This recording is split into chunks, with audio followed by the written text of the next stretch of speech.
Okay, hello. Here with another review, unsurprisingly. And once again today we are rolling with the Stones. Another Stones review, man. Don't know what that was. Exile on Main Street from 1972. Double album. The follow-up to Sticky Fingers. Once again, considered a masterpiece. Another home run for the Stones. So yeah, let's just start as we mean to go on and dive right into the album background. So I'll see you in a minute. How do you feel about emigrating? I don't know, are we really going? Well, so they tell me. Do you want to leave England or not? No. You're not keen on it? On what? On England, going off no. to France? No. You're keen on England? No, I'm big. Help! Oh.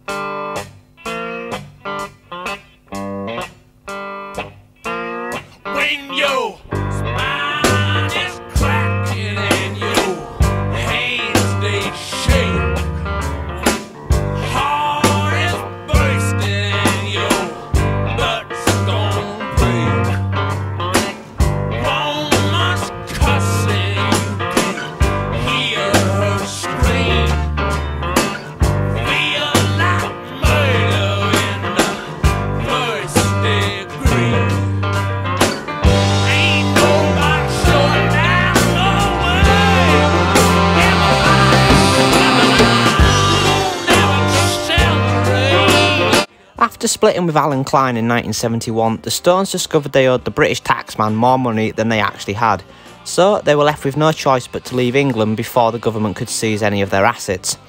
The band settled for France and Mick moved to Paris with his new wife Bianca. Keith meanwhile rented a villa in the south of France called Nelcot, which was near Nice. The rest of the band also settled for the south of France. As the band couldn't find a suitable studio in the south of France, they decided to begin recording their new album in Keith's basement with the aid of their mobile recording truck. Recording of Exile began in the middle of June in 1971. According to Bill Wyman, the band worked all night, every night, from 8 in the evening until 3 the following morning, for the rest of the month. By this point, Keith's heroin use had become a daily thing, and thousands of pounds worth of heroin would flow through his manor each week. Because of his substance abuse, Keith would often break away from sessions to go upstairs to get more heroin. Mick was also often not at the sessions due to living in Paris at the time, and Bill often didn't show up as he didn't like the ambience surrounding Keith's villa. This often led to the basic lineup of these sessions being Keith, Bobby Keys, Mick Taylor, Charlie Watts, Nicky Hopkins and Jimmy Miller. Keith lived in the house until August 1971, when he was then ordered to leave France for legal issues.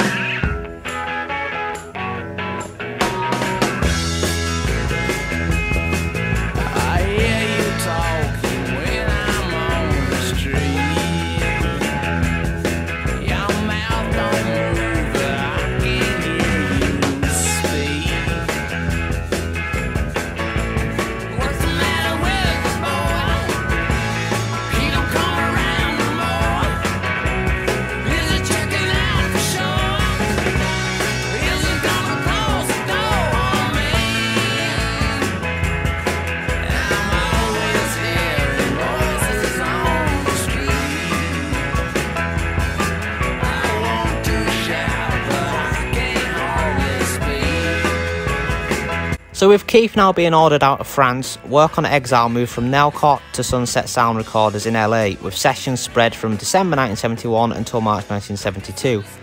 Whilst Keith had led the Nelcot sessions, Mick now took full control of the LA sessions.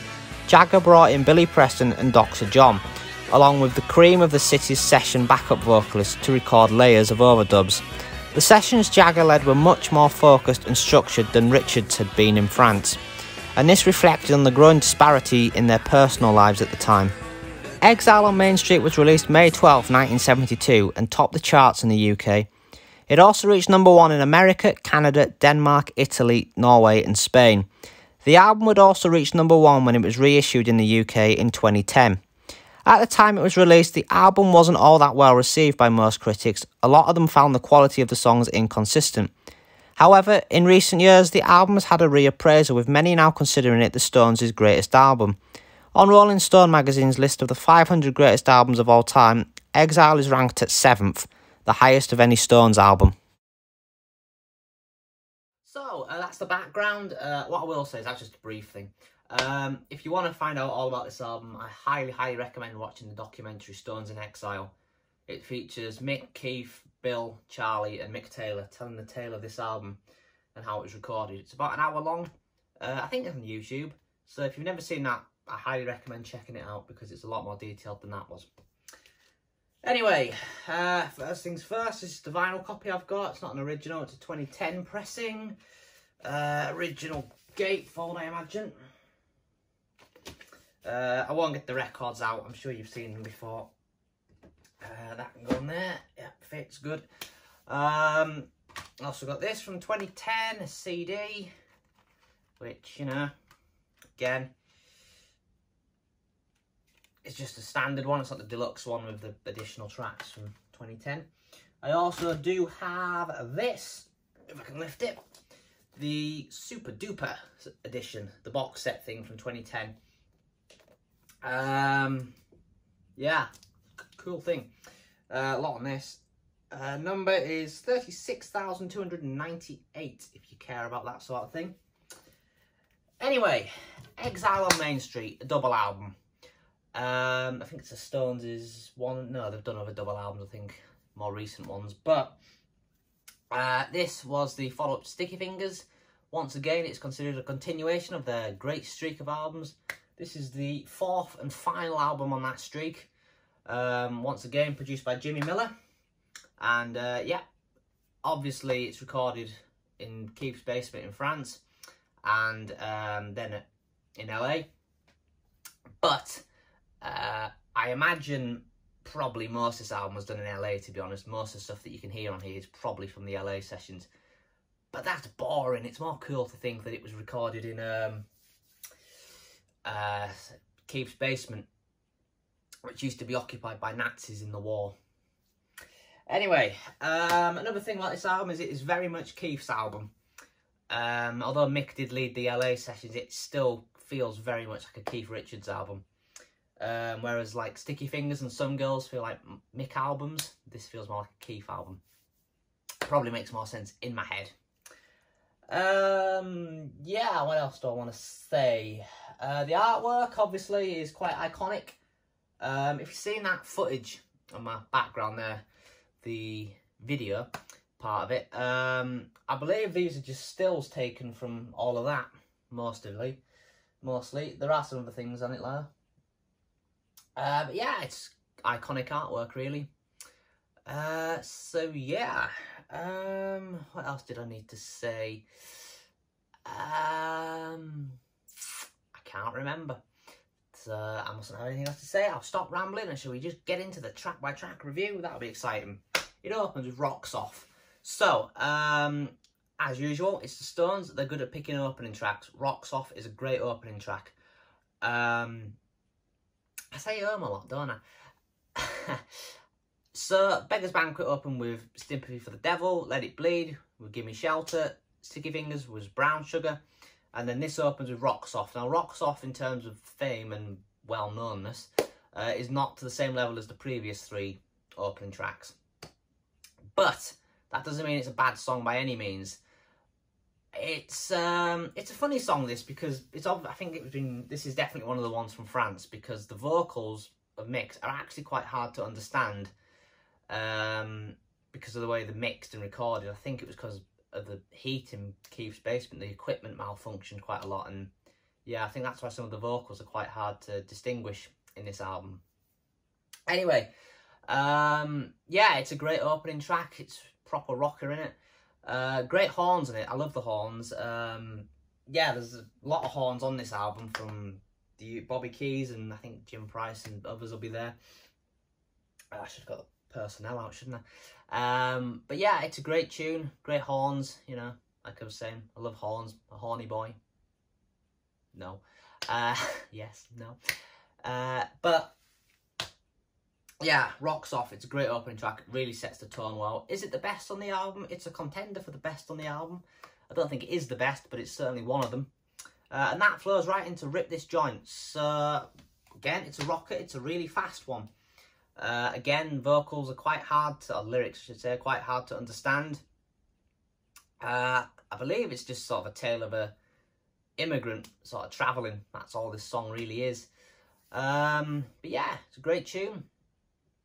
I really like Rip This Joint. It was performed live on quite a bit at the time, and then it disappeared for years, and I think it came back maybe in the early 90s, but it's not really done these days because I think it's probably a bit too fast maybe for Mick to sing now, and probably too fast for the band to play, you know. But yeah, great tune, again, great rocker. Right, next up is Shake Your Hips, which I wrote down here is a cover, which I didn't know was a cover until I was researching this album. I didn't realise that 2 of the tracks on this album are a cover. Anyway, this was original by Slim Harpo, and I did listen to it before I did this review, his original, and they're not too dissimilar really, although the Stones version's got some horns on it. Do love the horns. Yeah, it's quite a nice tune. It's slower, it slows things down a bit from Rocks Off and Rip This Joint, but yeah, good tune. I really like Shake Your Hips. Casino Boogie comes next. So the way this one worked was, I think Mick wrote the tune and then he was struggling with lyrics. So what he did was he wrote a load of lyrics down on a piece of paper, on little scraps of paper, just random bits of lyrics, tore them up, and then asked the rest of the band to just pick them up random. And then as he picked them, and as they picked them, he sang them. And that's how this song's lyrics came about. In terms of the melody, yeah, it's just what it is really. It's like boogie music, innit? Yeah, it's a good tune. Again, yeah, it's good. Right, next up, Tumbling Dice. So this was the lead single off the album and probably the most well-known song on the album. Now, in terms of like single material, there's not really any standout tracks on this album compared to like Brown Sugar on the last album. But obviously Tumbling Dice is the most single-worthy song probably, but it's still probably not the same quality as some of their previous singles. Anyway, I believe this song started life as a song called Good Time Women, which I think that was its name. Hang on. Yeah, Good Time Women, which I'm not sure when that was recorded. It was maybe during the Let It Bleed, Sticky Fingers point. But the melody is kind of similar, but then it's been rewritten into Tumbling Dice, which is a much, much better lyric. Yeah, it's classic Stones really. Tends to be done live all the time. It's sort of a staple of their set list. It's about the only song off this album that you're guaranteed to see live every time you go and see the Stones. But yeah, Tumbling Dice, it's a classic really. Yeah, it's a good tune. Right, and that ends side 1, so then flip the record over, and then side 2 kicks off with Sweet Virginia. So something about side 2 is they're all quite slow tracks, more ballads on side 2. So Sweet Virginia is a country thing. Yeah, great tune, great harmonica from Mick. Great acoustic guitar playing from Keith and Mick Taylor. Yeah, great chorus. It's just a really nice song. I really like Sweet Virginia. And then after that is Torn and Frayed. Again, you know, it's a nice track. It's nothing spectacular, but it's a nice little acoustic thing. You know, I quite like the lyrics, stuff like on stage, the band has got problems and stuff like that. But yeah, Torn and Frayed, again, good track. After that, Sweet Black Angel. Now, this song is actually a political song, and it's not often the Stones do political songs. But this is quite a heavily political one. Now, it's about a civil rights activist called Angela Davies, who at the time this album came out was facing a murder charge. Now, I don't know the full details of the whole thing, I'll be honest, but this song is the Stones coming out in support of her. And arguably as well, it's still quite relevant, some of the lyrics, with what's gone on in the world in the last year, with the whole Black Lives Matter thing. Not to get political and stuff, but yeah, the lyrics are still relevant, I would argue. But what's quite nice about these lyrics is it doesn't actually name Angela Davies at all in the song. If you know it's a political song, you'll hear it. But if you don't know that, it just sounds like a really nice song, because the finger picking on the acoustic guitars from, is it Keith or Mick Taylor? one of them two. It's just really nice. It's a really nice melody. But the lyrics are really good as well. It shows that Mick can write a good political song, to be honest. I've even wrote the lyrics down, which I'm going to read to you now. But the gal in danger, yeah, the gal in chains, but she keep on pushing, would you take her place? She counting down the minutes, she counting down the days. She's a sweet black angel, not a sweet black slave. And then it ends with stuff like free the sweet black slave. Because, yeah, she was on trial for a murder charge. Without knowing the full story, I know the lyrics in this song go on about murdering a judge, so I'm assuming she must have been involved in the death of a judge. She's still alive now, so obviously she's not been executed or anything. I don't really know what the outcome was, I'm ashamed to say, but yeah, it's a really nice song, to be honest, Sweet Black Angel. It's a political song done right, because it's not crammed down your neck, the political message. It's just sort of there, just to make a point, with a nice melody. But of course, there is the controversial lyric, because it uses a word which is not acceptable anymore, that begins with N and rhymes with digger. Yeah, again, it's, you know, it's not really a well-known song, this, but if it was, it'd probably be a bit like Fairy Tale in New York by the Pogues, for, you know, its lyric when it says faggot in that song and its controversial nature. You know, every Christmas there's an argument break out over that song. If this song was well known, it'd probably be the same thing here, over that lyric, using the N word. But yeah, you know, I don't think it's a bad thing. They're not really using it in a bad way. They're just, you know, it doesn't really detract from the overall message of the song, which is, you know, free Angela Davies, basically. Anyway, after that is Loving Cup. So, for me, this is the best song on the album. This is my favourite on the album.